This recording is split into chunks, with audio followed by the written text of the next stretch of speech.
ही लढाई सर्वांची आहे.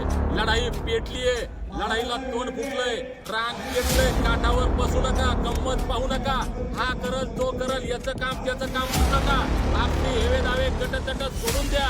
पक्ष संघटना चुलीत घाला आणि आमच्या लेकराबाळांच्या कल्याणासाठी रस्त्यावर उतरा. मी खात्रीनं सांगतोय, मी नाही लढणार. सर्टिफिकेट मिळालं तरी शेवटची लढाई, नाही मिळालं तरी शेवटची लढाई. जर तुम्हाला सर्टिफिकेट पाहिजे असेल, शेवटची लढाई म्हणून मैदानात उतरा. आम्ही चुकीचं मागत नाही, जे घटना तत्व ते मागतोय. जे देवेंद्र फडणवीसांनी वचन दिलंय ते मागतोय. जे नरेंद्र मोदींनी पांडुरंगाच्या पटरीमध्ये लाखो लोकांसमोर सांगितलं ते मागतोय. आमचा हक्क अधिकार मागतोय. त्याच्यामुळे या हक्क अधिकार लढाईमध्ये ताकदीनं सहभागी व्हा. कोण म्हणतं देत नाही, घेतल्याशिवाय राहत नाही, कोण म्हणतं देत नाही, घेतल्याशिवाय राहत नाही. दीपक भाऊ तुम आगे बढ़ो, हम तुम्हारे साथ हैं. जय मल्हार, जय मल्हार, जय मल्हार. जय मल्हार.